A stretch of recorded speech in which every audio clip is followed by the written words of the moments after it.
Good afternoon.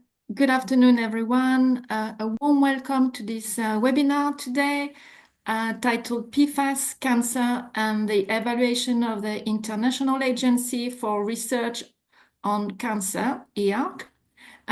This event is jointly organized by HEAL, the Health and Environment Alliance, and the Association of European Cancer League, ECL. HEAL is an alliance of over 80 members organizations from the health community in Europe and beyond, working for better health through a healthier environment. And ECL is a member of HEAL.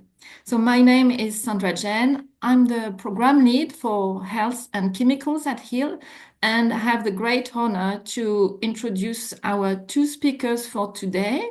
So Dr. Tony Fletcher, environmental epidemiologist and associate professor from the London School of Hygiene and Tropical Medicine, whose main research focus since 2005 has been on the health effects of PFAS. And Tom Buis, a strategic policy advisor at the Dutch Cancer Society. So Tom Buis will set the scene on the policy developments in Europe, and Dr. Fletcher will follow to then provide insights into the links between PFAS and cancer in the context of the IARC evaluation and relevant epidemiological data. So this webinar is the third in a series of HEAL webinars focusing on different health impacts of per and polyfluoroalkyl substances, the longer for PFAS. And the objective of these webinars is to raise awareness on the impacts of these substances on human health and to facilitate access to latest scientific information on the subject.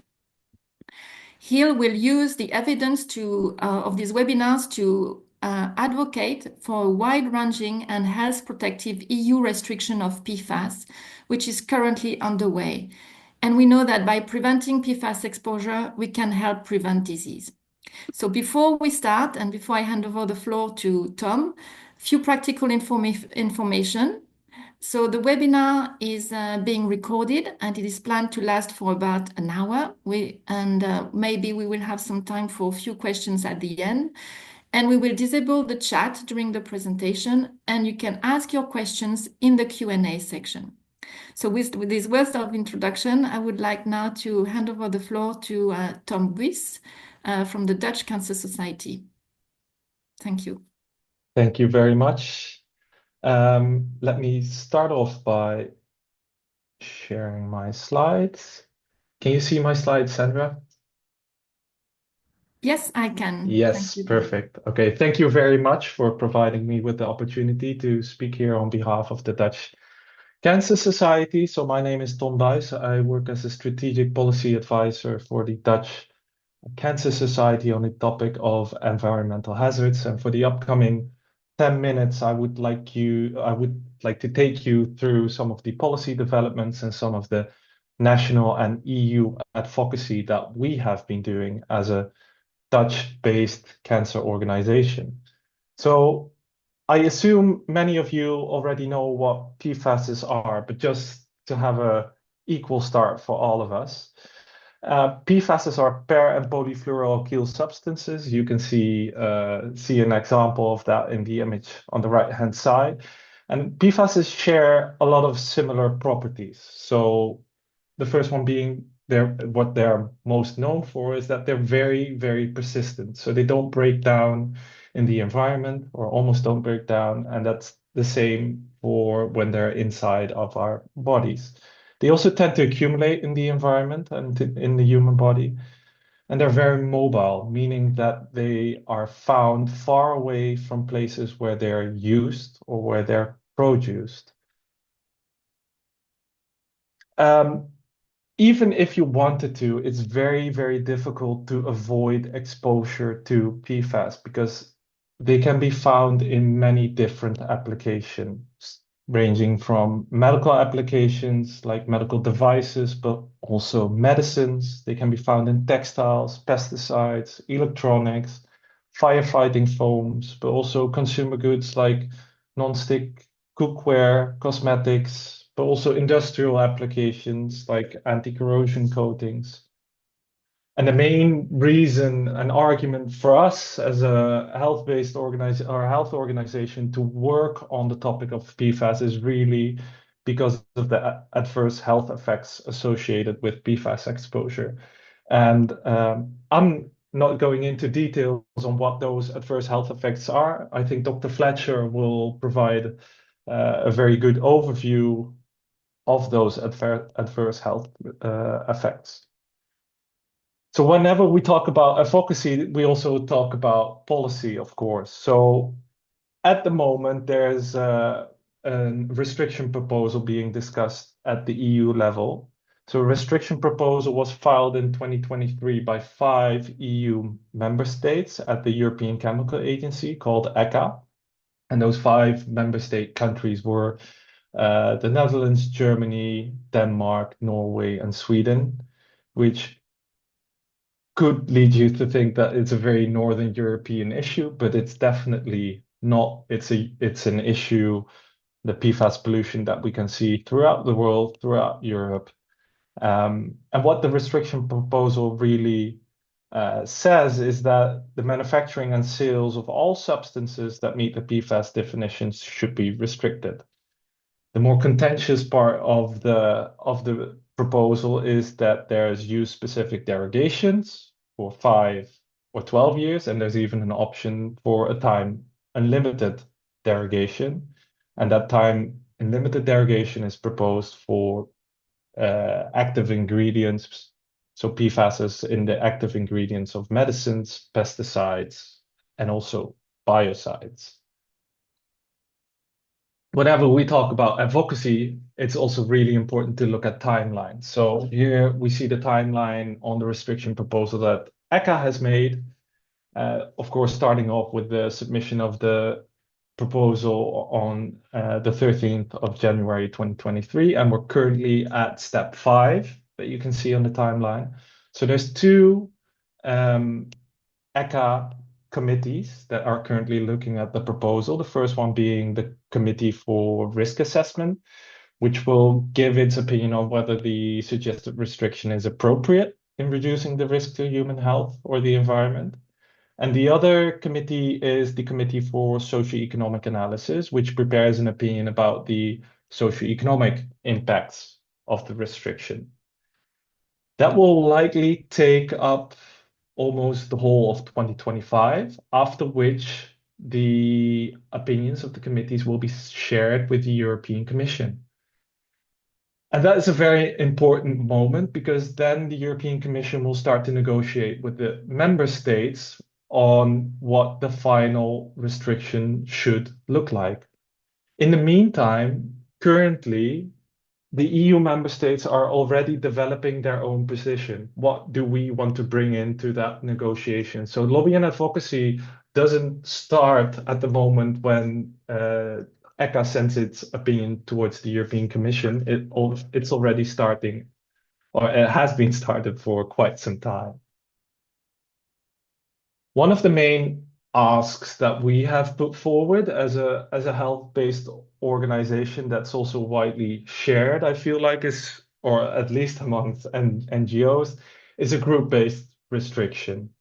And one of the reasons we argue that a group-based restriction is justifiable is to prevent regrettable substitution. And you can see an example of that on this slide. So on the left-hand side, you see a chemical substance called PFOA, which I think Dr. Fletcher, I assume he will also cover in his presentation.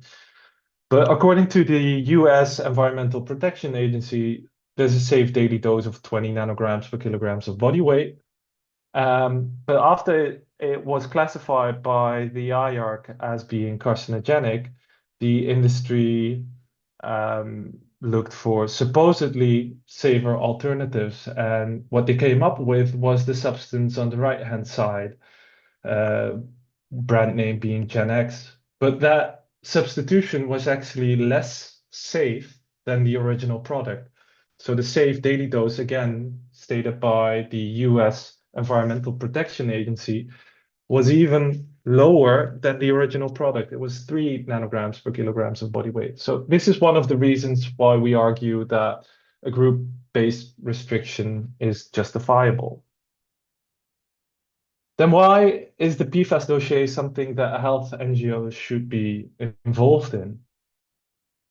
The basic rule within prevention policy is really to take away the risk factor that people are being exposed to. And that's exactly what this restriction proposal at the EU level does. It tackles the issue at the root and prevents, in this case, PFAS to be manufactured or being applied to in all sorts of applications. So it will ultimately lead to a positive health impact. The outcomes of the negotiations, like I said, will be largely determined by positions of EU member states. So advocacy also on the national level is really important. And we've, of course, seen that the EU-based organizations, the Brussels-based organizations, have already been advocating for the proposal for quite some time. So this is my last slide. So what we as a Dutch-based organization have been doing to advocate for the reduction of PFAS is really to organize amongst other national health groups, because we felt that the health argument was missing, at least in the Netherlands, for quite some time. Historically, it was the environmental groups that were really vocal on the issue of PFAS exposure and PFAS pollution. But those environmental groups didn't always felt like they were being heard by a broad audience of politicians and policymakers. And I think health organizations can really fill that gap. They might resonate better with certain politicians or policymakers. We also try to showcase a broad societal interest for a restriction on PFAS with Dutch policymakers. So, for instance, we've had a brief collaboration with, well, of course, the environmental groups, but a more unusual suspect, for instance, would be an interest group for construction work because there's also the possibility in the Netherlands, at least, that the current levels of PFAS in our open water is so bad that construction permits are not being handed out. So I think there's also some really good examples of national restriction advocacy, especially in Denmark, where they've been advocating for a national restriction on PFAS in textiles, for instance. And I think there's two things. It really puts on the pressure on the national government to have a backup plan in case EU restriction proposal is not as comprehensive as they would have liked. And it also forces the national government to really have a more progressive position during the negotiations of the EU proposal. And my final point I would like to highlight is that we're also currently writing a position paper on behalf of the European Cancer Leagues, which you can expect to be published soon. So with that, I would like to give the floor back to you, Sandra. Thank you very much, Tom, for these insights from both the Dutch Cancer Society, but also from the Dutch perspective, from the perspective from the Netherlands on this file, and the ongoing procedure at the EU level towards the universal PFAS restriction in application of REACH. And now I'd like to hand over to Professor Tony Fletcher for this overview on your work on PFAS and cancer, and also the evaluation of the International Agency for Research and Cancer across the work that the studies and research that you have carried out. So the floor is over to you. Thank you. Thank you very much. Can I just check that the slides are as they should look? Yes, perfect. Good. Okay. So thank you very much. And thank you for that fantastic introduction. It saves me having to introduce PFAS and sets the scene very nicely. I've got some questions for you, but hopefully we'll have time for questions for everybody at the end. But I'll just note that, of course, I'm not in the EU, I'm in the UK. And my guess is we'll follow what is agreed about the overall bans. Grouping, they seem more hesitant about. but we'll see. Probably with a bit of delay, but I think the UK will probably fall in line. So I'm going to talk a little bit about PFAS and cancer, as asked, and in particular summarize some of the issues involved in the IARC classification, and look at a bit under the hood, looking at some of the epidemiological evidence that's involved, and then one or two discussion points. Just about me, I've been an epidemiologist working on a number of studies. I first got involved in the C8 studies around DuPont in America, and then following that, I've been involved in several European projects. And currently now I'm on an advisory panel on the island of Jersey, where people living next to the airport, as is the case in many airports across the world, there is firefighting foam exposure, and therefore there's some population exposure and needs remediation. PFAS, it's in the news a lot. I mean, last week there was a blizzard of articles in The Guardian in the UK reflecting work both domestically and also the European Forever Project. And so it remains in the news, and that's because everybody's exposed. This is the Forever Pollution Project that's been really great at highlighting the widespread exposure in Europe. And one always has to add a caveat that the most densely polluted areas are those which have the most densely collected data. And it's probably just, if the data was collected evenly, those red dots would probably spread right across a number of other countries too. Now,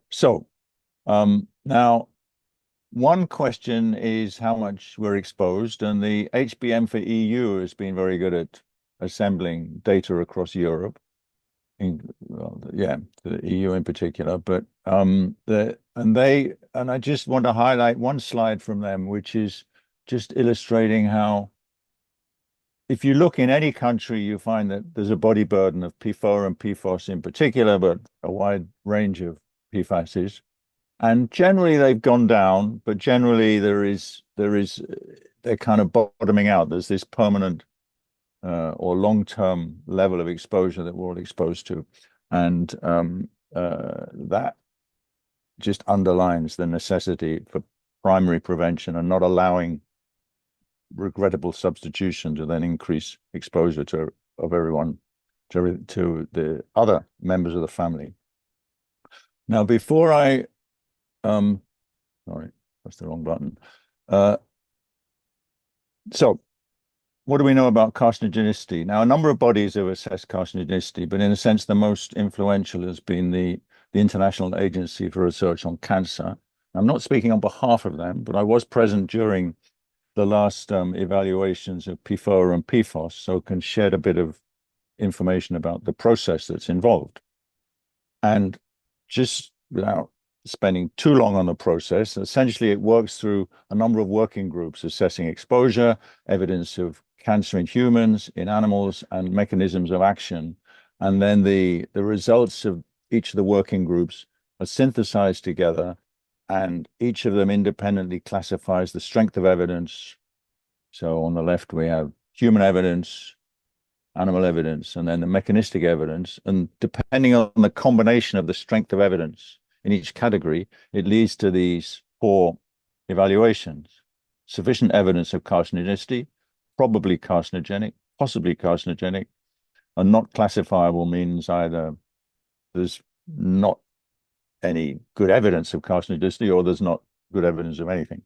But generally, they only evaluate chemicals where there's a reasonable evidence base. So most things that fall into group 3, one can be reassured by. So what did they find? For PFOA, the epidemiology was classified as limited. Cancer in animals was sufficient. That meant essentially at least two independent animal studies showing a clear effect. And that was supported, in this case, by strong mechanistic evidence and led to this top classification for PFOA.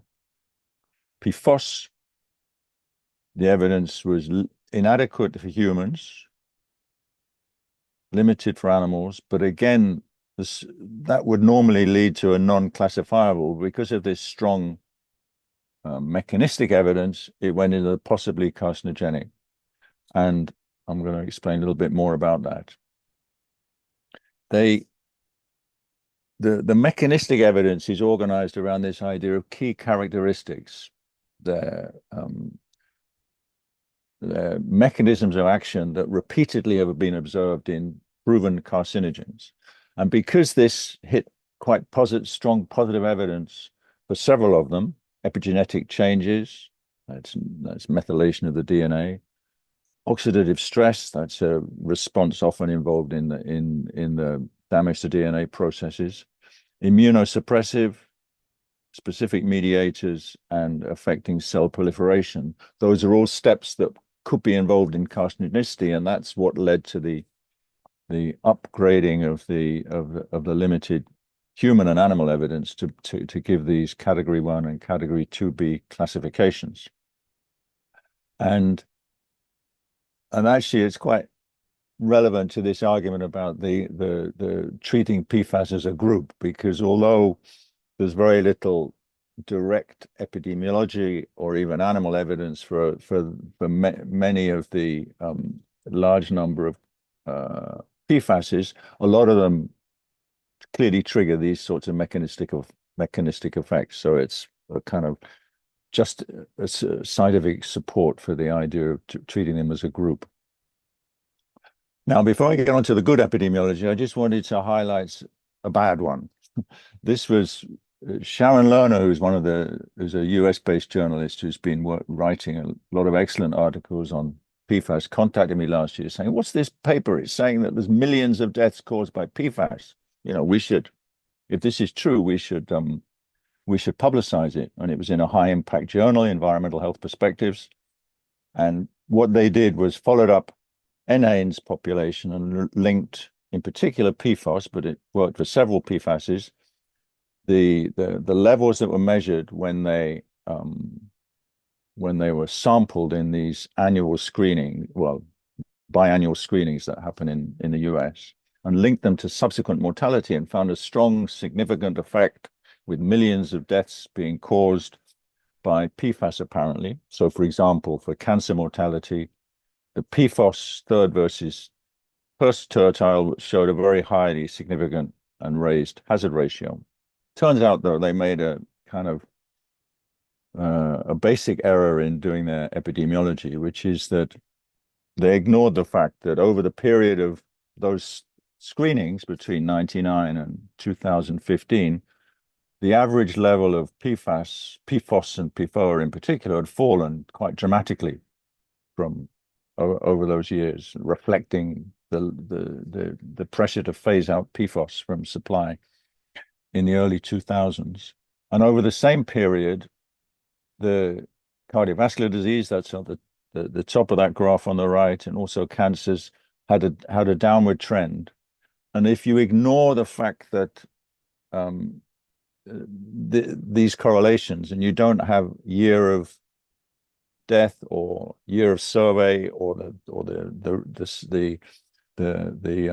NHANES round in the modeling, that becomes a confounder, because it looks like the more recent surveys with the lower mortality rate, like it's cause, but it's nothing to it's a classic example of confounding. And if you add the NHANES round into the modeling, the relative risk falls from 1.75 to 1.01. So we've sorted out with the editor, and they're just organizing a retraction of that paper. But just if you're tempted to use that as an argument for justifying controlling PFAS, skip it. You can use better data than that. So what kind of data epidemiologically was used in the support of the IARC evaluation? I mentioned experimental and mechanisms of action data, but the epidemiology, I think it's useful to distinguish that there are studies done of highly exposed populations, either the people living in a community next to a pollution source, or indeed occupationally exposed in the factories using PFAS.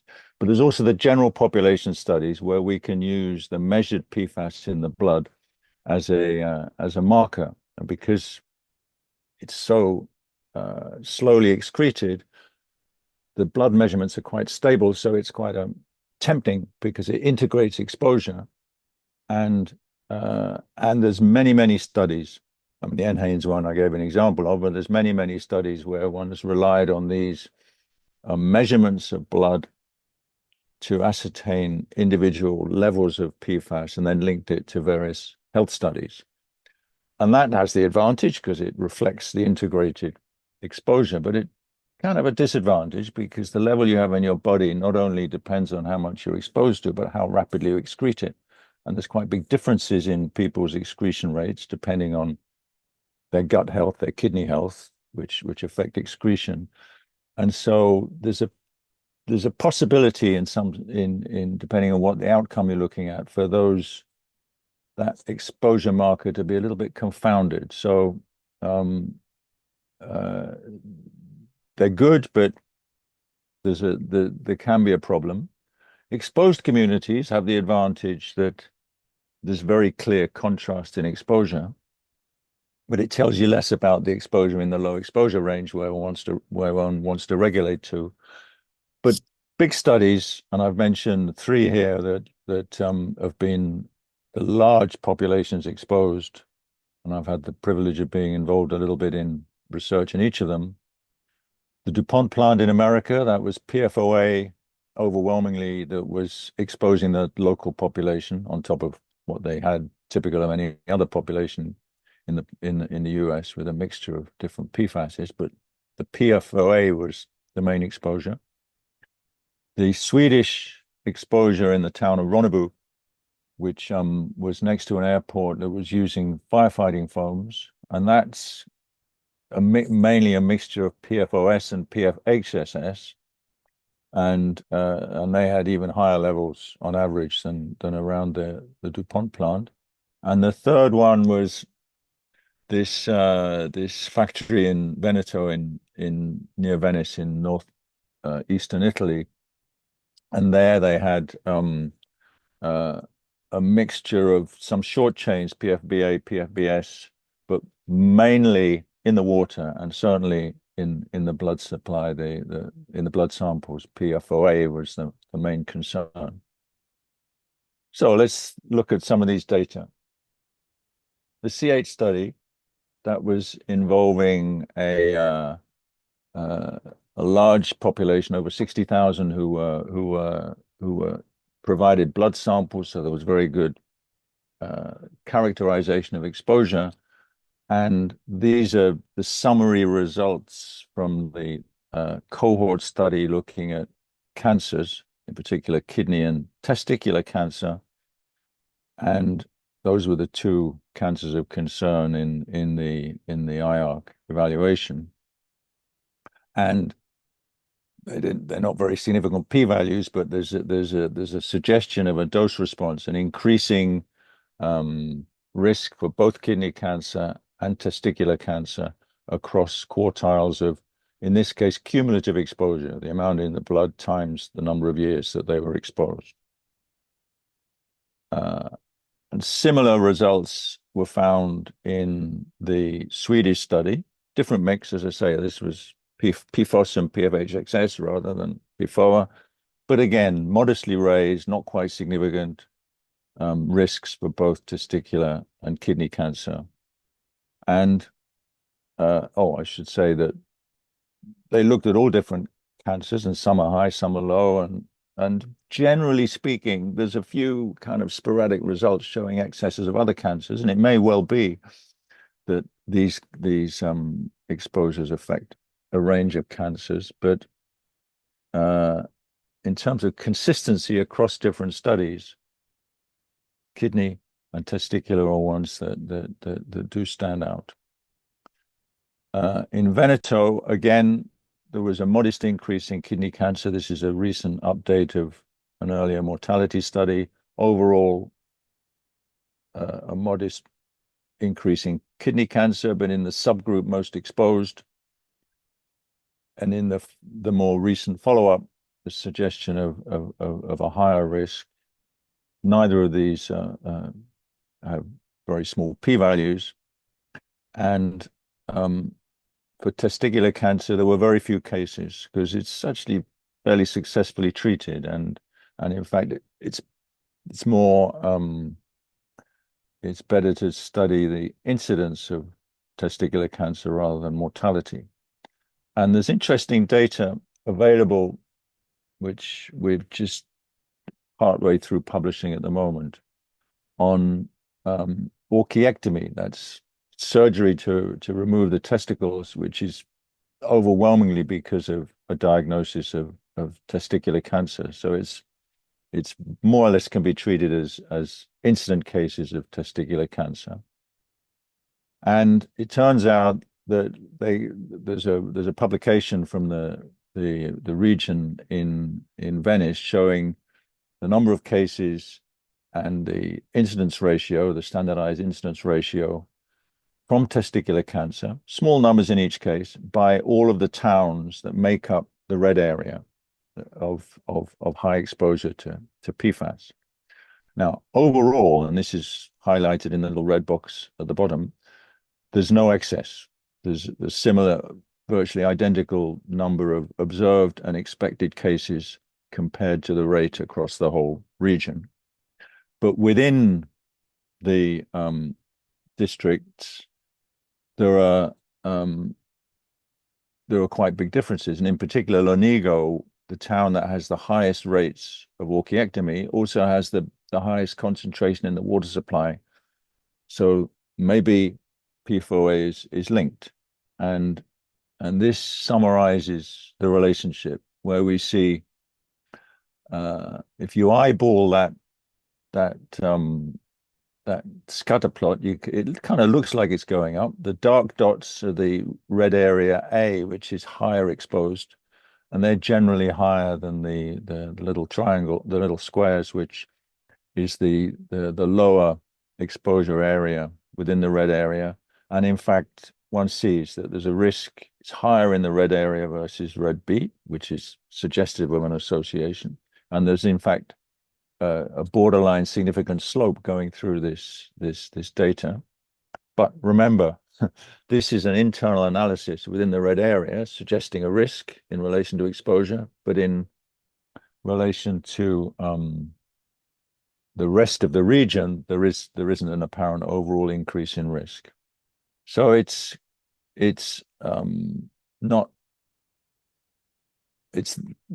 that kind of data, which is either small numbers, sparse data, or inconsistency between some of the testicular results, is why the evidence was considered limited. Well, actually, it was limited for both kidney and testicular, but there's some consistency between different studies. To illustrate this is the results in relation to kidney cancer, summarized in a nice paper recently. The references on the next slide, and the top one is an earlier follow-up in the Italian data. The second one is a community, a general population study in the US, showing quite high relative risks across groups, and the lower ones are the occupational studies the community studies there, and occupational ones at the bottom. So the average exposure and the exposure contrast are higher in the lower part of the figure, but you see that the risk isn't higher. And in fact, the biggest risk is in one of the studies of low exposed population. So to summarize this, they've rescaled those risks to the risk per 10 nanogram per mil increase. And you get this quite dramatic difference that although the higher exposed studies show a significant risk per unit, the actual unit risk is much smaller than estimated from the studies carried up in a low population. So it's quite difficult to use these data to extrapolate to say, well, what's the risk per unit exposure in another population? Do you use the coefficient from the Shearer study, or the coefficient from the Vieira or the Barry studies, which are both from the C8 area, which is C8 in relation to kidney cancer? And in fact, the way you average it, technically, the fixed effect and the random effects models gives you a slightly different weighting between the two different study sets, and it's quite problematic to decide which is in principle the more reliable averaging of that effect. So going back to the first slide I showed you about the rather unconvincing burden of disease estimates, it's quite hard to use these data to estimate global burdens of disease. One can use these coefficients and apply them to the general pattern of exposure across Europe, but it's subject to a wide range of uncertainty because the individual studies show a different risk. And in fact, for a range of outcomes, this is just a slide of looking at cholesterol levels in relation to PFOA, but a number of outcomes, one sees this pattern with a much steeper dose response in the lower exposure range than the higher exposure range, which we don't know whether this is, maybe there's different mechanisms, different pathways involved in disease process at different exposure ranges. But it's important because if you're trying to regulate and set a safe level or a no effect level down in the low range, one needs to take into account the dose response in that low range. So let me just raise a few discussion points, and then there'll be time for questions and discussion. So in assessing the strength of the epidemiologic evidence, I've mentioned that one study might not have very good individual exposure data because it's just comparing high and low areas. So there's a kind of ecological comparison that you might worry about other confounders, or at the low levels, there's a problem of determinants of burden of determinants of serum levels having kind of being related to other disease processes. So the consistency across different designs is very important for making a convincing case that cancer is related to PFAS, and I think the evidence is very convincing. However, it is quite challenging to reconcile the different dose response you get in these high and low studies, especially, as I say, for estimating population burdens. So what kind of policy responses? I'm very pleased from what Tom was saying that there's clearly quite a move towards complete banning of PFAS, and one of the arguments underpinning that is the acceptance of this existence of a cancer risk, and that's led to the very low recommended levels from the EPA. Whether they'll get reversed under the new regime, we'll see. But up till now, that very strict regulation has been based, in particular, on the presumption of a cancer risk, and so bans are a logical response to that. And as I mentioned already, the PFAS-wide restriction makes sense because there's shared pathways and mechanisms of action. But there's been some pushback. We see papers from industry-sponsored academics arguing that either there's no effect on these various diseases, some review papers, or arguing about the low-level effects should be discounted. There was a recent paper arguing that. And I learned today, actually, that Italian factory that created all that different pollution, that it was more or less bankrupt, but it was bought, and their technology was exported to a large chemical conglomerate based in India.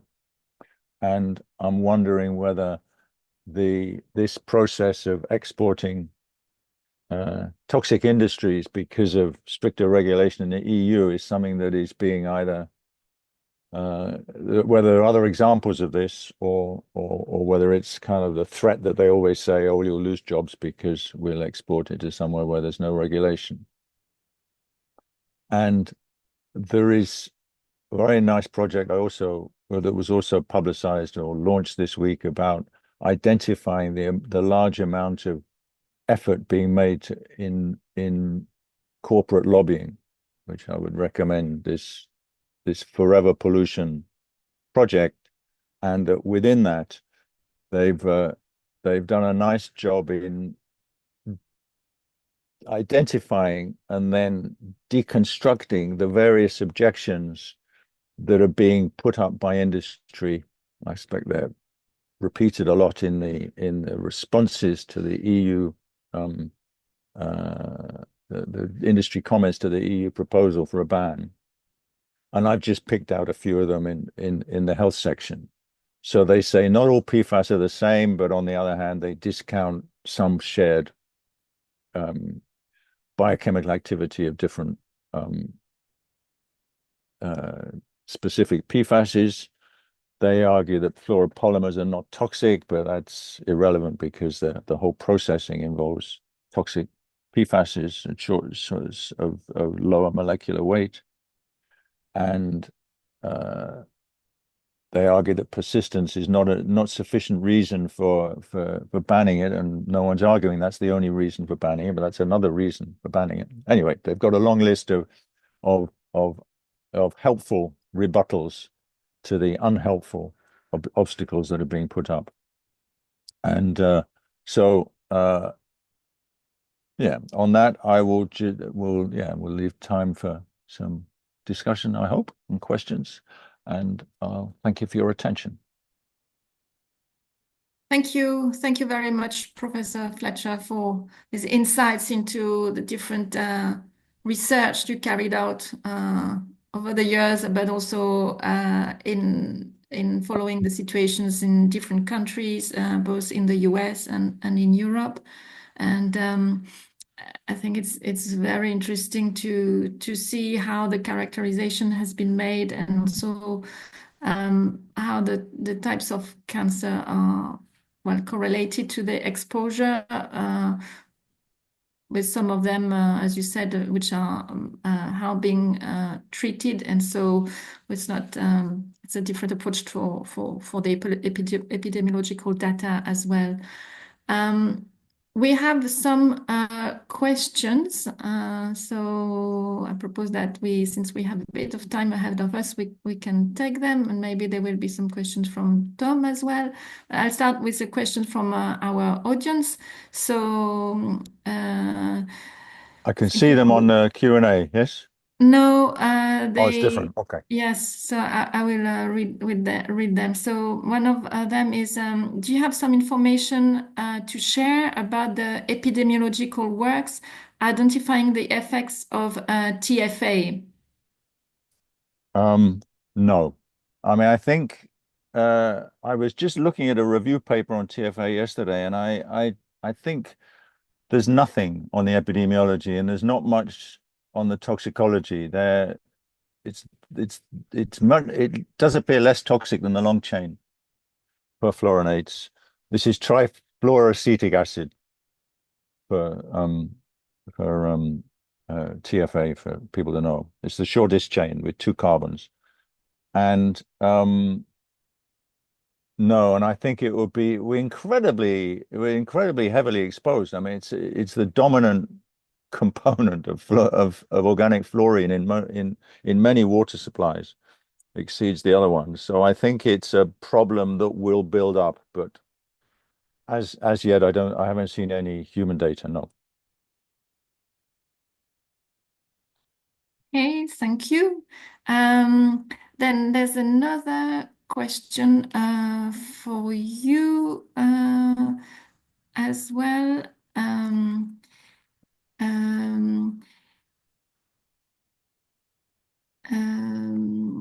About the monograph for PFOA and PFOS. There's a question asking when will they finally be released? It's been well over a year now since the November 2023 meeting. So someone working they with you release maybe. thank you, Linda, for the question. The answer I got to that was this quarter, so between January and March, but I don't have a specific date within that, but they're confident that's the full book. I mean, the summary paper came out the week after in Lancet Oncology, which is just 2 pages, but the actual full book that takes a lot of editing and checking and formatting and so on has taken a long time, and I believe it's coming out, as I say, before the end of March. Okay, thank you. And now there's also a question for Tom. You said that the Dutch Cancer Society is currently writing a position paper on behalf of the European Cancer League. When is it going to be issued? Yes, thank you for that question. So we've written the first draft, and after the first draft has been submitted to all of the ECL members, there are several feedback rounds for comments.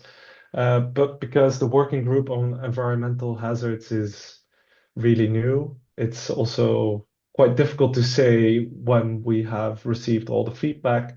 It's a new topic for a lot of our members, so it's a first position paper. So I expect to have some feedback round. So I can't give you an exact date or time, but to follow the IARC, Q1. Okay, thank you. And so I will use the privilege of my role as moderator to ask a question as well for the European Cancer League. And how many across the EU, how many of your societies are being engaged and involved in Yeah. that work? A lot of our members of the European Cancer Leagues are interested in the topic of environmental hazards and therefore also PFAS. We held a questionnaire, I believe it was during this summer, where around 18 or 19 of our members mentioned that they're interested to follow this topic. But there's, of course, also the limitation of being able to contribute. A lot of organizations are unfortunately time and funding restricted. And we're lucky enough as the Dutch Cancer Society to have a quite large budget. So we have a dedicated team working on environmental hazards. I believe the Belgians also have one, but they don't have PFAS as one of their focus areas. So until now, it's mostly the Dutch Cancer Society. Okay, thank you very much. I think they also, given the situation in France, in the Lyon area, I think there might be lots of interest, sadly, for your work. So, and going more to the south of the EU, a question for you, Professor Fletcher, about the situation in Veneto. Do you consider reasonable defining poison waters in Veneto, considering your knowledge of Veneto situation? What about the increased risk based on high serum levels detected in affected population residing there? I think, should we define the water as poison? I mean, I think the water now supplied to people is really rather clean because they are taking it from cleaner aquifers. So I don't think it was poison in the past. I think the problem is, as they say, what about the increased risk related to high serum levels? Now, the studies done there have clearly shown a number of health effects on cholesterol and other clinical markers in the population related to the exposure. So yeah, that's the exposure measure that's primarily used in that study, which demonstrates that they have quite big exposure contrasts based on their past exposure. I think that was what I would say there. Okay, thank you. And I wanted to ask you also if you have some data on in relation to pediatric cancers from your studies, as for many chemicals we are aware of this vulnerable populations. I think no, I haven't looked at that directly, and thinking of what I've seen in the literature, it hasn't really come out. But the problem is to identify what the maternal, to link. It requires a long follow-up because you got to link the maternal exposure to the subsequent childhood cancers later, and most of the studies have relied on direct contrast of exposure for the people who have cancers. I haven't seen anything dramatic, but I can't rule it out. There might be a paper I haven't seen. Okay, thank you. We have a few minutes left. Linda, of course, remembers this better than me. That there's a recent NCI study, she says, based on Finnish data with an increase in ALL, that's lymphocytic leukemia. So there is some evidence, yes. Okay, so thank you, Linda. Okay, thank you very much. Tom, did you have a follow-up question? I thought you were raising your hand, but maybe not. No, okay. I had a question for Tom. I was very struck Yes. by your pointing out that there was a much stricter allowable intake for Gen X compared to before. And I wonder what outcome that was related to. Was it the same outcome for the two? Do you remember? I don't remember. It was a publication by the US Environmental Protection Agency, but I can look that up for you. No, it's okay. I can but dig don't it know out. that I just from the top. because sometimes they just have a different endpoint in it, Yeah. and it's not That makes it so more easy difficult to to compare. Yeah. Yeah. And I'm asked, do you think bottled water can be less dangerous than tap water? Yeah, I think it can be, and it probably is, because if you think of the exposure in water is coming from leakage of PFAS, often from water treatment plants or the application of biosolids onto land that leaches down into the aquifers. And those are sort of exposures that do not get into bottled water. So yeah, I would think that I haven't seen any data on PFAS levels in bottled water, but I would expect them to be generally much lower than drinking water supplies. Okay, so with that, I think we're coming to the end of our Q&A session and also to the end of this webinar. I'd like to now thank you very much both for having joined us this afternoon for this another important insight and access to science on this topic of PFAS cancer and the evaluation of the International Agency for Research and Cancer, IARC, on the data available. We very much appreciate the time that you took today to be with us, and the recordings of the webinar will be made available on HEAL website shortly, as well as the presentations of our two speakers today. So thank you very much. Thank you.